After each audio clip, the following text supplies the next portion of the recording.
Hola a todos, bienvenidos a un episodio más de Arte Marginal, un espacio donde nos adentramos en los márgenes de la creación, ahí donde el arte desafía las normas, rompe las estructuras y se atreve a nombrar lo incómodo. Soy William Grigsby y el día de hoy nos acompaña una voz que transita con brillantez entre la creación poética y el rigor del ensayo literario. Nos acompaña Paola Galo. Ella es nacida en Montevideo en 1980, licenciada en Letras y maestrante en Letras Modernas, doctora en Letras Modernas por la Universidad Iberoamericana aquí en la Ciudad de México. Paola ha sido galardonada por el Ministerio de Educación y Cultura con el Premio de Ensayo Literario por su obra El decir de lo indecible, Los rodeos del deseo en la obra de Alejandra Pizarnik, y con el segundo premio en poesía por su libro Alimaña. Además, es autora del libro Poetas en tiempos de penuria, apuntes sobre poesía contemporánea. Paola, es un placer tenerte aquí. Muchas gracias por estar. Gracias a vos por la invitación, William, para charlar, para construir, preguntas juntos. Paola, ya tenés entonces 15 años de estar aquí en México. Así es. Y esta transición, esta extranjería aquí en México, ¿cómo la vivís desde el punto de vista literario? Bueno, estuvimos conversando un poquito sobre eso antes, tras bambalinas, y bueno, desde el lenguaje literario, desde el pensar, siempre es un ejercicio de quedarse en los márgenes, ¿no? Y de escribir en ese estado, como dice Eduardo Milán, de rancia, ¿no? Que supone siempre la escritura, de búsqueda, de incertidumbre, de no lugar, de no arraigo, ¿no? Y de alguna manera esta condición biográfica, ¿no? de estar lejos de Uruguay, de Montevideo, también es una forma de posicionarme frente al lenguaje, de mirarlo con cierto extrañamiento, ¿no? Y bueno, y eso ha sido este camino también, o este recorrido, ¿no? A través de la escritura y del pensar el lenguaje también en estos años. El libro ese que mencionaste es el de Poetas en tiempos de penuria, que fue creo sí, que lo tenés por ahí, ¿no? Sí. Ahí está, que lo editó la Universidad Iberoamericana, ahí donde trabajamos ambos, sí. Que también coincidimos en ese camino de vida. Y bueno, y ese libro fue una selección, por eso le puse como subtítulo Apuntes de poesía contemporánea, a partir de mi tesis de doctorado, en donde trabajé a dos poetas coetáneos que son Eduardo Milán, que también es uruguayo y que está también radicado acá en México desde la época en la época de la dictadura se vino para aquí, y también otra poeta de origen belga, española, que se llama Chantal Malliard. Entonces, bueno, lo que intenta problematizar ese libro es justamente la escritura en estos tiempos contemporáneos de hipercomunicación, ¿no? Donde todo busca ser transparente, donde todo, ¿no? Intenta apagar, ¿no? Cualquier polifonía, ¿no? Cualquier ambigüedad del lenguaje, y busca más una tendencia a lo unívoco, a lo claro, a lo transparente. Y bueno, cómo la poesía se erige como un lenguaje de resistencia en estos tiempos. Y creo que por ahí, hoy más que nunca, ¿no? Con toda esta explosión de la inteligencia artificial, no estoy pensando mientras te lo digo, ¿no? Pero creo que hoy más que nunca, ¿no? Un discurso que junte, ¿no? Que imbrique esto también que hablábamos en la primera parte, lo racional y lo intuitivo, que eso es el lenguaje poético, ¿no? Porque yo necesito lo racional para poder... la poesía es difícil, ¿no? Entender poesía, acceder al mensaje, pero no me alcanza solo con la lógica, necesito también abrirle la puerta a la intuición, abrirle la puerta, ¿no? Al lenguaje que no se cierra a un sentido único. Entonces, bueno, creo que hoy más que nunca el lenguaje, para conectarlo con lo que venía diciendo, el lenguaje poético, ¿no? Nos ayuda a rescatar lo que esta época de hipercomunicación y de lenguaje digerido, lenguaje, ¿no? Transparente, intenta imponer. Así que bueno, ramificando de lo que hablaba, sí. ¿de qué manera, desde mi condición de extranjería? Bueno, yo creo que el lenguaje poético es por definición, un mirar desde un lugar de extranjería, ¿no? Y lo acompaña también esta condición de vivir en un lugar en donde no pertenezco a México, pero tampoco cuando vuelvo soy uruguaya, porque me acusan como desertora. Entonces es sostenerse en ese lugar de liminal que también se vuelve, ¿no? La poesía. No sé si te respondí, pero sí, creo claro. Y dando algunas vueltas creo que sí. Sí, creo que bueno, el pensamiento humano es así, ¿no? Como que intenta buscar un eje, pero divaga y luego busca, el ejercicio es tratar de encontrar el eje y todos vamos por ahí tratando de buscar un eje para lograr desarrollar la pregunta-respuesta, la comunicación, ¿no? Y es ahí donde tal vez yo quería detenerme en tu libro, porque abordas el tema de la incomunicación como una posibilidad de lenguaje, o mejor dicho, como una posibilidad de estar en el mundo desde la incomunicación o habitar esa incomunicación desde la poesía. Entonces, mi pregunta sería, ¿hay un exceso de comunicación en nuestros tiempos? ¿Es así? Y si es así, ¿qué camino nos ofrece la poesía como expresión artística frente a ese exceso de transparencia? Claro, sí, yo lo haría más extensivo al arte, ¿no? Como el arte como antídoto para estos tiempos, ¿no? En donde todo tiene que ser rápido, digerido, sencillo ¿no? Condensado, práctico también, ¿no? Me acuerdo ahora en esta deriva que estamos, ¿no? Abriendo de diálogo. A mí me gusta el pensamiento arborescente y siempre termino llegando a algo, a un destino interesante. Pero bueno, me acordé de una vez una respuesta a un alumno que ante, ¿no? mi cuestionamiento del uso excesivo y acrítico de la inteligencia artificial, y la respuesta de él fue, bueno, es que es práctico, me resuelve la vida, ¿no? Es cómodo, ¿no? Y este imperativo también de estos tiempos en los que vivimos de productividad, ¿no? De soluciones rápidas y prácticas y cómodas, y justamente la poesía va contracorriente de ese imperativo. ¿Por qué? Porque acercarse al lenguaje poético, o también, ¿no? Esto yo lo trabajo con mis alumnos en la materia que doy de arte en la universidad, acercarse a decodificar, vos que pintás, ¿no? Un cuadro, exige eso, ¿qué exige? Descifrar una dificultad, un misterio, ¿no? Un tiempo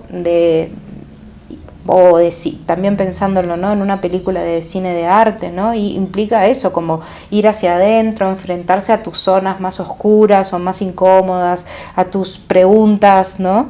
Eso te exige el arte, un trabajo de introspección y de incomodidad y de llevarte al límite, ¿no? Y de forzarte, ¿no? Exacto, de forzarte y de sacarte de una zona de confort, ¿no?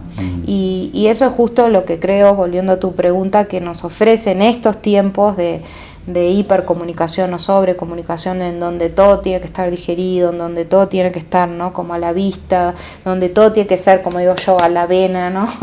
Fácil, ¿no? Como dámelo, comprimido, ¿no?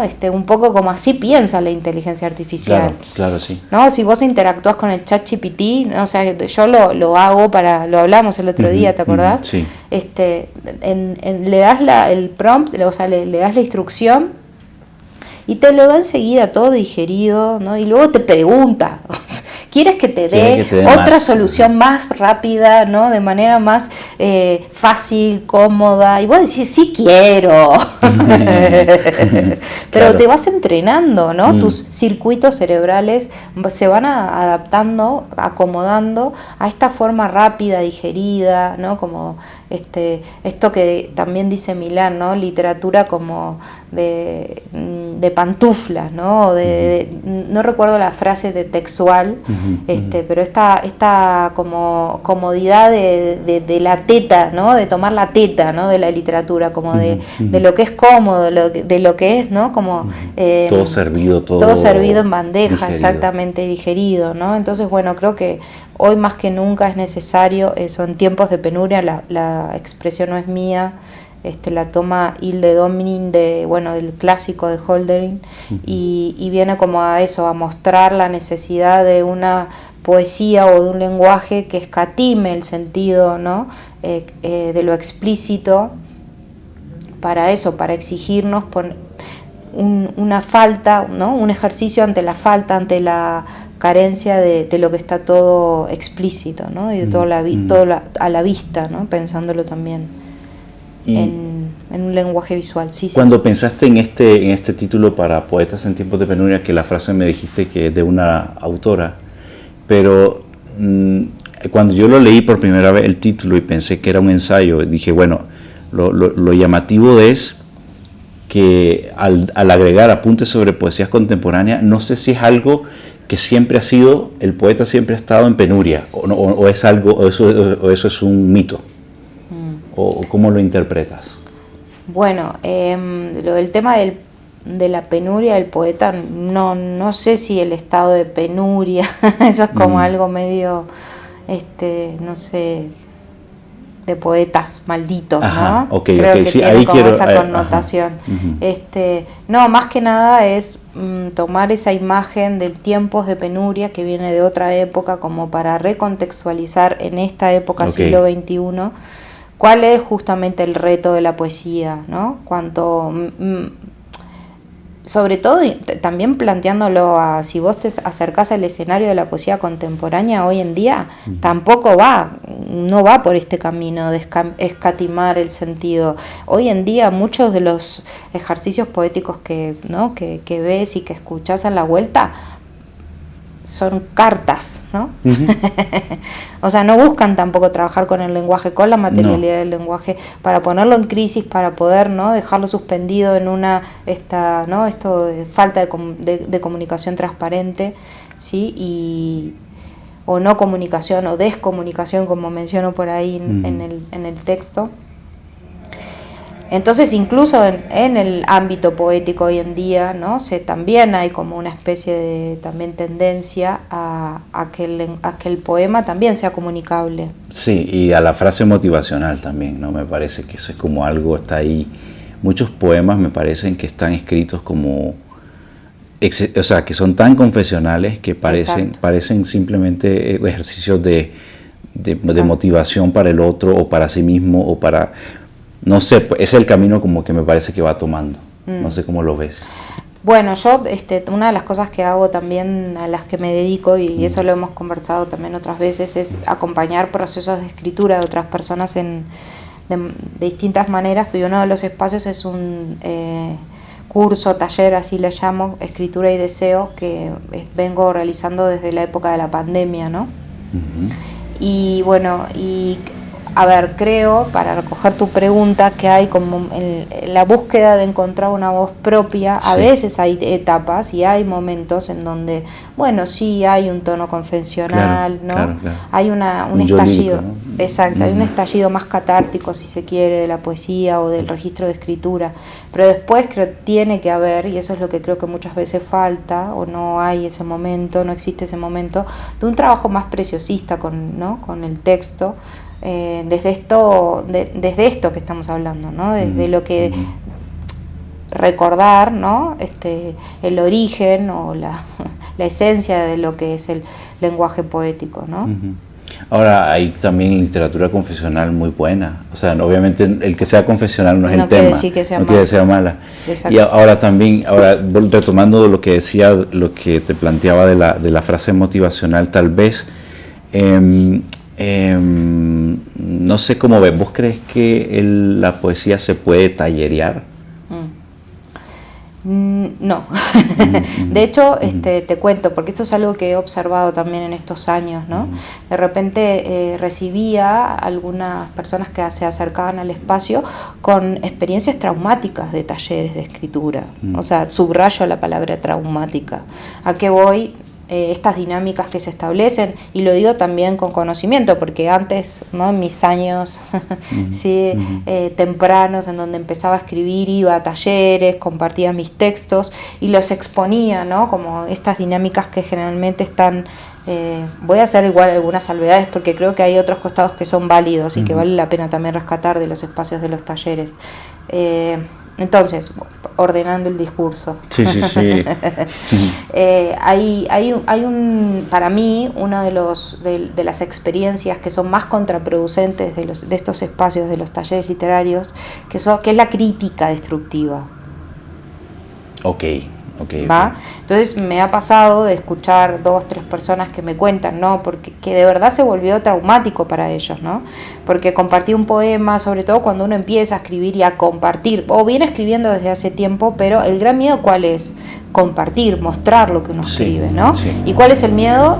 La devolución, ¿no? El comentario, que sea, digamos, bien visto, bien recibido, que tenga valor literario, que lo consideren como algo bueno. Esas son las preguntas, los miedos que están como en la vuelta. Bueno, y se dan estas dinámicas muchas veces en esos espacios en donde todos participan, o está la voz autorizada del que conduce, del que guía el taller, ¿no? Vos ahí me podés también contar porque tenés experiencia en esto, ¿no?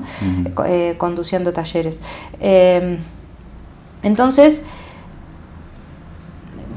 suele suceder que no reciben muchas veces comentarios que son los que esperan y terminan siendo como contraproducentes, como te decía, y los dejan como en un estado de esto no es para mí, ¿no?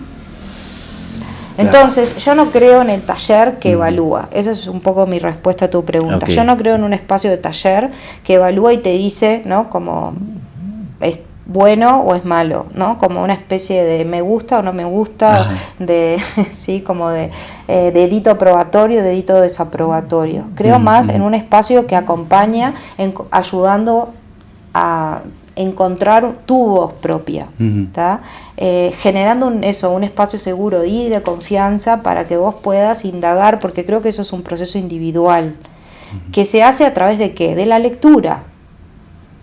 Como lo hicimos todos, yo encuentro mi voz, ¿sí? Espejeándome y también en etapas tempranas también adquiriendo casi como, ¿no? Por identificación, ¿no? Guías en los maestros, en los textos que voy encontrando en el camino. Y luego también en el forcejeo de distanciarme y encontrarme mi voz propia, ¿sí? Y eso, por ejemplo, ahora que mencionaba esto de cómo evaluar, entre comillas, un poema, pienso en lo difícil que es determinar, como la poesía es tan subjetiva y aparentemente entra todo en la poesía, o pareciera que es posible que todo entrara en la poesía con las vanguardias, con todo lo que ha pasado a nivel mundial en términos del verso libre, de todas las experiencias a este lado del Atlántico y al otro. O sea, tan abierto la posibilidad, son tan abiertas las posibilidades del poema ahora, que entonces, ¿cómo podríamos decir qué es un buen poema y qué es? Yo no voy a evaluar, no me voy a poner en ese lugar. A mí me gusta hacer el siguiente desplazamiento. Yo no soy nadie para determinar si un poema es bueno o malo. Te puedo decir si a mí me gusta, me conmueve, que básicamente eso es lo que a mí, ¿sí? Ese es mi principio, digamos, mi indicador de si conecto con un poema o de lo que es un buen poema, si conecta emocionalmente conmigo. Pero a mí, más que evaluar si es bueno o malo, lo que me gusta detectar, y he desarrollado una cierta habilidad con los años, es dónde hay ahí algo, ¿sí? que insiste como si fuera, ¿no? un ritmo a lo largo de distintos bocetos o, ¿no? intentos, borradores de poemas o de textos de escritura, prosa poética, porque bueno, también en el formato que yo tengo de taller se da la escritura in situ, que a mí me parece también como muy rica, porque salen ¿no? desde un lugar más inconsciente, ¿no? costados también interesantes del ejercicio de escritura. Entonces lo que me gusta más identificar, más que si es bueno o es malo, es dónde aparece una voz genuina, un indicio auténtico de una voz propia, para seguir explorando desde un lugar también ahí individual, ¿no? Y eso es lo que voy viendo también en el recorrido de estos años, que lo que aparece en el espacio del taller luego de manera individual, los participantes lo profundizan, lo exploran, ¿sí? Lo desarrollan, y ahí es lo que hago también como acompañamiento en sesiones individuales. Ya ahí sí trabajamos más por ejemplo, este texto no tiene emoción, está escrito de manera, ¿no? impoluta, ¿no? Está muy bien escrito, tus comas están muy bien, como hecho por una guía. Exactamente, pero acá no hay conexión emocional. Pero fíjate acá, Fíjate dónde hay conexión emocional y hacemos juegos, ¿no? ¿Dónde te parece en el texto que hubo conexión emocional? Y lo decimos al mismo tiempo, porque eso se detecta, porque eso el lector lo percibe. Exactamente, ¿ves? Y creo que más que nunca en tiempos de IA hay que recuperar qué es lo que, ¿no? que el arte, ¿no? o el lenguaje artístico aporta. Esta conexión emocional, ¿no? atajo directo al alma. ¿Podría la IA mostrarnos cómo no hacer un poema? Sí, claro, seguramente de manera muy eficiente, claro. y rápida. Claro, instantánea. ¿No? Instantánea. De hecho, lo podemos hacer ahora. Podemos preguntarle a ChatGPT cómo no hacer un poema, ¿no? Claro, y nos va a arrojar seguramente... Claro, es que es una herramienta y funciona así, ¿no? Esto más desde como maestros, ¿no? Es una gran herramienta que tenemos que ocupar. Ahora, no puede reemplazar, ¿no? Claro. Otro costado, y creo que ese es el error. Cuando nos olvidamos de la conexión sensible que el lenguaje artístico detona, y por eso más que nunca, para conectarlo con una de tus preguntas anteriores, es necesario, ¿no? el lenguaje del arte en tiempos de inteligencia artificial. El lenguaje del equívoco también, ¿no? de la posibilidad de la falla, del error, y que a partir del accidente surja algo y otros caminos, ¿no? Exacto, del equívoco, del error, de lo que no está explícito, de lo que falta, ¿no? Incluso, un poco releyendo ahora el artículo ¿no? de Osvaldo Lamborghini y de Alejandra Pizarnik, de lo que está mal escrito, ¿no? Sí, o sea, la posibilidad de que en el texto aparentemente menor, entre comillas, o en el texto que está aparentemente mal escrito, pues hay posibilidades de encontrar otros modos de expresión, otros juegos lingüísticos, romper con lo lineal del lenguaje que veníamos practicando, ¿no? Que si hacemos como una mirada retrospectiva, ese siempre ha sido el camino del arte ante ¿no? lo establecido, lo tradicional, ¿no? Como el borramiento, ¿no? el equívoco, la transgresión, ¿no? Es como el intersticio o la hendidura por donde entra este lenguaje, ¿no? que es el lenguaje artístico, sin duda. Sí, es como ahorita, por ejemplo, que nos ceñimos a un sistema en donde tenemos que tratar de dialogar racionalmente y no perdernos y que en la posibilidad de tal vez digredir y perdernos, tal vez es donde encontramos las respuestas poéticas, ¿no? Pasa. Porque por algo somos poetas, porque no nos gusta, lo hablamos también. Sí, la dificultad para seguir el diagrama de flujos del algoritmo o de la instrucción. Seríamos ingenieros, ¿no? Capaz, estaríamos montando un avión, no sé, o multimillonarios en una... como CEOs de alguna empresa. Exacto, en una empresa teniendo acciones en la bolsa. En la bolsa, ¿no? Exacto, bueno, no, por algo nos atrae este camino justamente de lo divergente, de lo que no encaja en diagramas de flujos, ¿no? Porque creemos que por ahí hay mucho más valor y sentido, ¿no? Es un lenguaje de resistencia. Es un lenguaje de resistencia porque no es necesariamente un lenguaje que se puede monetizar, que se puede convertir en valor de cambio comercial. Exacto. Sí. Qué buena palabra, monetizar, ¿no? Que es la palabra de hoy en día. De alguna manera es lo que... El algoritmo no reacciona. No reacciona, exacto. En el caso, Paula, de Pizarnik, me llama la atención tu acercamiento a Pizarnik desde muy joven, ¿no? Empezaste a leerla y... ¿Qué pasó ahí con esas lecturas primeras de Pizarnik? ¿Qué te detonó? Vale. Bueno, yo tal cual empecé a leer yo le digo Pizarnik, el pianito, sí. Pero vos decile cómo le dicen. Sí. Acá le dicen, por estas latitudes le dicen Pizarnik, y yo le digo Pizarnik, pero bueno, yo empiezo a leer la Alejandra, exacto, en la época de la universidad, ¿no? Quedo como, bueno, empiezo en realidad y hago un camino, ¿no? De poetas malditas, un poco esto, Silvia Plath, ¿no? Todas estas escrituras relacionadas también como con un lado más melancólico, ¿no? Muy en consonancia con esa versión de mí, ¿no? También, que igual sigue estando desde otro lugar, pero bueno, esa versión más adolescente de mí, ¿no?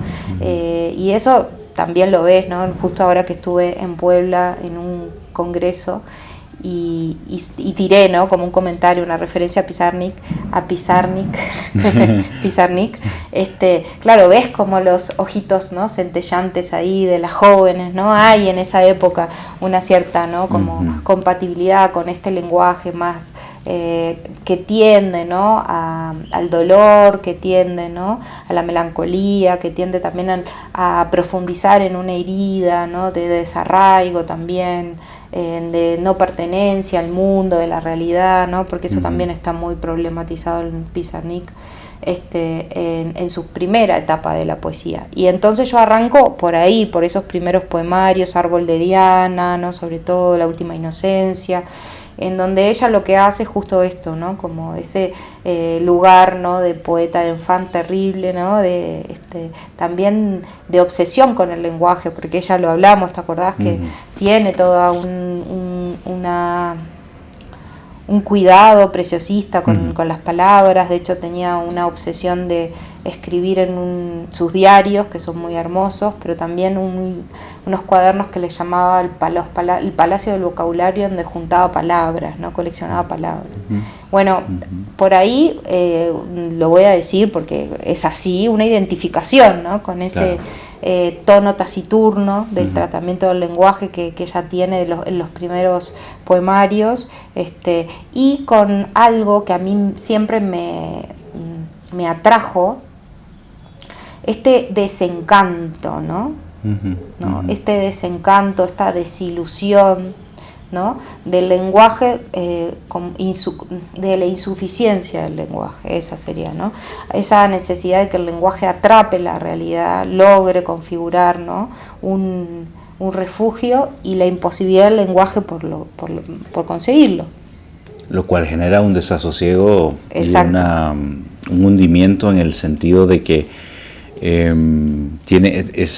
es algo, es como fracasar. Exacto. Frente al lenguaje y luchar por habitarlo de alguna forma, por extenderlo, por romper formas, pero al final rompiendo la forma y estando habitándolo de otra manera, ni siquiera ahí logras ubicarte en el mundo. Entonces, exacto, ahora que te escucho me acordé de un pedacito de un poema que lo voy a recordar, a intentar recordar, que dice algo así que tiene que ver con esto. No, dice Pizarnik, las palabras no hacen el amor, hacen la ausencia. Si digo agua, beberé; si digo pan, comeré, ¿no? Esto mismo.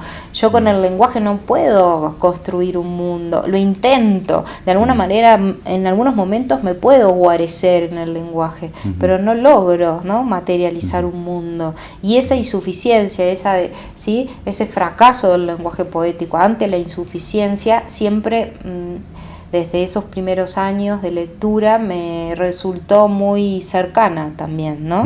Porque, bueno, también para mí siempre la lectura y la escritura eran un espacio de refugio, pero no lograban configurar un mundo en donde, ¿no? Tal vez un refugio, pero no un refugio protector. No, un refugio, exacto, no lograban reemplazar a la realidad, ¿no? No lograban, no eran autosuficientes, no sé, no alcanzaban. Había siempre esa pregunta: ¿comeré? ¿Tomaré? No se puede. Pero igual esa insuficiencia o esa imposibilidad era lo que es lo que enciende también la maquinaria de escritura, ¿no? Es lo que sigue como configurando el deseo de escribir, ¿no? Y creo que eso nos lleva al absurdo. O sea, qué absurdo, que la realidad es absurda y que el lenguaje intenta dar cuenta de esa realidad y lo consigue, pero luego se disuelve y se vuelve a perder. Entonces hay que volver a buscar cómo atrapar el sentido y se vuelve a perder, y estamos en ese juego constante a través de la palabra. Y no sé si para vos en Pizarnik hay cierto nivel de misticismo en su relación radical con el silencio y con la palabra. Me tiraste. Y bueno, quizás tendría que pensarlo un poco más, pero no sé si hay un misticismo, por ejemplo, ¿no? Capaz Chantal Maliar, que es como la otra poeta que trabajo más en el doctorado, sí hay hay una búsqueda mucho más, creo yo, porque ella tiene toda una tradición, de hecho vive en la India, ¿no? Reflexiona, experimenta desde la meditación también estados alterados de conciencia, de unión con el todo, ¿no? Más en un tono más como vos decís, de misticismo, y ella también, ¿no?, habla de romper o morderse la lengua rota para poder llegar a un estado extático, más de silencio, ¿no? Pero en el caso de Pizarnik, creo que hay una búsqueda del silencio, claro que sí, pero no sé si dentro de una tradición mística, ¿no? Tal vez no lo buscó conscientemente. Exacto, no dentro de una, no capaz que conscientemente, pero sí una búsqueda, sí, claro, de buscar este estado, ¿no?, de silencio, de fusión, ¿no? Como de trascendencia. Exacto, una necesidad de entrar en esa dimensión más mítica del lenguaje, ¿no?, de volver a un estado. Yo me acuerdo que en el ensayo, ¿no?, en el artículo lo trabajé más como un regreso como al vientre materno casi, ¿no? A un estado mítico del lenguaje, por eso como este juego entre Lamborghini y Pizarnik, ¿no?, de haber perdido, de haberse reconocido, ¿no?, el fracaso de haber regresado a ese estado de fusión y de unión con ese todo, ¿no?, ese paraíso. Ella lo nombra a través de este locus de Amenus o del jardín, ¿no?, el jardín como ese estado de comunión entre la palabra y la cosa, entre lo que nombra y lo que es nombrado, esa unión, esa fusión. Por eso donde si yo digo, ¿sí?, pan, voy a comer, ¿sí?, el alimento. Bueno, ese estado mítico del lenguaje no se puede encarnar. Y bueno, y entonces ahí llega el estado de fracaso y su posterior, que esa es la etapa que luego me parece más apasionante o más o que me resultó más, me sorprendió también, me sacudió, ¿no? Que es lo que decidí ya dejar para profundizar en la maestría, que tiene que ver con el estallido de ese lenguaje. Bueno, como el lenguaje no logra guarecerme, como el lenguaje no logra, ¿sí?, configurar una realidad donde pueda, ¿sí?, volverme ¿sí?, acá un mundo aparte, entonces lo voy a destrozar, voy a hacer este estallido, ¿no?, esta fiesta obscena, ¿no?, que son sus últimos poemarios y también sus textos de sombra, ¿no? Y también hay por ahí algún texto, una obra de teatro en donde toma de hecho sus poemarios de la primera etapa y los vuela, o sea, les pone así sí, ella lo llama así, el volcán velorio de la lengua, los hace estallar. ¿Va? Es esta necesidad también de destruir desde el desencanto lo que no logró, ¿no?, volverse este vientre que hablábamos, esta mítico, totalidad en la que esta totalidad de la primera etapa, sí. Porque, bueno, creo que, si no me equivoco, Pizarnik tiene una frase que dice algo así como moriré de poesía. Entonces, no sé, me parece, y o en El despertar, el poema que te comentaba también anteriormente, que el Señor, la jaula se ha vuelto pájaro y se ha vuelto volar. O sea, como ella realmente habitó una especie de jaula en el lenguaje, y esa jaula eventualmente, o sea, cómo podemos poetizar a partir de del mismo análisis que podemos hacer de la poesía de Pizarnik, puede salir poesía en ese análisis. Lo que quiero decir es, ella estaba como atravesada por la metáfora o por el sentido poético, habitando ese sentido poético, y de alguna manera muere como, bueno, trágicamente a los 36 años, pero además convencida de que, no sé si convencida, pero en un estado de compromiso muy profundo con la poesía. O sea, ella no sé si ahí tal vez vos nos podrías decir un poco más, en el sentido, ¿ella abandona al final la poesía o sigue escribiendo hasta el final? Sí, sigue escribiendo, pero no estoy tan segura si el compromiso es más desde, como te contaba recién, desde un lugar de desacato, de revuelta, ¿no? De estallido y no tanto de confianza en el lenguaje, al contrario, es como un arrebato contra, ¿no? Es como voy a estallar todo, ¿sí? Y por eso la fragmentación, hay una palabra, ¿no?, la polifonía, ¿no? De hecho hay un texto que se llama Hilda la Polígrafa o La Bucanera de Pernambuco, que es un texto de teatro que ella escribe, y justo crea estos dos personajes, Hilda la Polígrafa, ¿no? En donde lo que hace es escribe y borronea, juega con múltiples sentidos de las palabras. Y la Bucanera de Pernambuco es justo esta idea de es una saqueadora del lenguaje, es casi como una pirata que lo que hace es tomar el lenguaje que tuvo un tratamiento sagrado, como el que acabas de recordar, de la jaula se hizo pájaro, ¿no? Esto es como que se hace una burla ella misma. Trabaja con la parodia, trabaja con la obscenidad, ¿no? Es como, a ver, todo esto, ¿no? Me llevó a este estado de desencanto, ahora saben qué, fuck, ¿no? Como tengan, y lo hace con el lenguaje. Y a mí eso me parece fascinante, porque creo que también, por eso hablamos de una revuelta del origen, ¿no? Porque también es ese camino de borronear esto que tú decías, ¿no? Como este lenguaje en el que se confió como salvador, ¿no? Como que esa imagen de la jaula que se ha vuelto pájaro iba a salvar la belleza, pero no la salvó.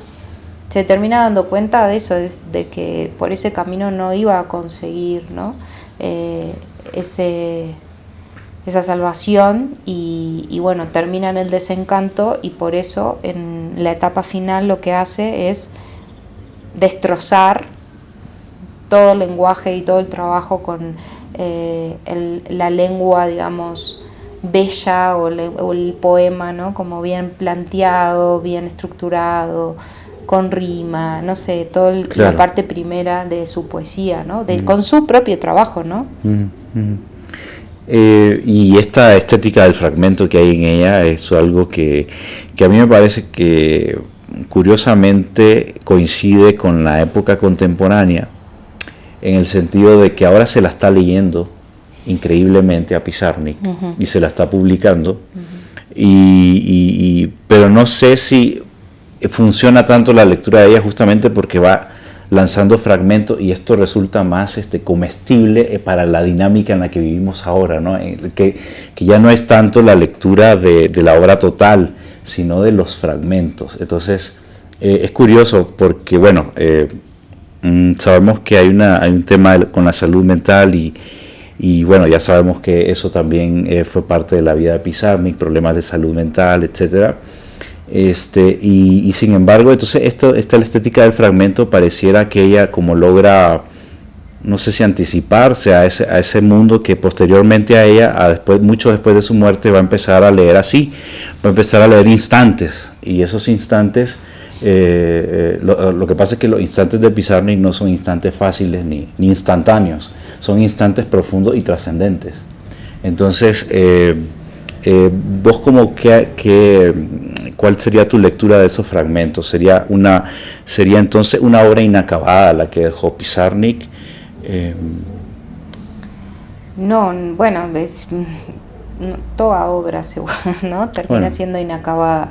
Creo que la parte final, esta parte más como esta mezcla, ¿no? Un poco, no sé, como estertores parecen, ¿no? Ajá, como estertores. La parte final de su obra. Dan cuenta de eso, de cuando estalla el lenguaje, lo que queda son fragmentos sueltos, inconexos, ¿no? Que ahora, bueno, se puede hacer una lectura, ¿no? En tiempos de... creo que eso es otro costado, pero en realidad lo que termina mostrando, por ejemplo, Infierno Musical, ¿no? Donde lo que ella hace justo es arrojar en la página los fragmentos sueltos después del estallido, ¿no? Lo cacofónico también, lo que no tiene una armonía, de lo que sí está, es como si fuera un instrumento desafinado tocando todo el tiempo, si lo pusiéramos en sonido de fondo. Y eso es lo que muestra justamente, ¿no? Lo que está inconcluso, de lo que está roto, también una experiencia interna con el lenguaje, ¿no? Desde un estado también, ¿no? Biográfico, ¿no? Que me parece también muy interesante. Claro, y que también tiene que ver con la idea de abandonar la obra, que no cerrarla, sino que no firmarla y cerrarla, sino que simplemente abandonarla porque ya no diste para más o te sobrepasó o simplemente... O esas piezas sueltas dan cuenta también del estado, ¿no? Del ser. Exacto, no es desde un lugar, me parece, ¿no? Como derrotista, no, ya no da más, no, sino como que esa descomposición o esa mezcla fragmentaria, ¿sí? De piezas sueltas que no tienen una conexión, dan cuenta del estado también con el lenguaje, de desazón, de todo lo que hablamos hace un rato, ¿no? De falta de confianza en ese lenguaje, desde un lugar de unicidad también, ¿no?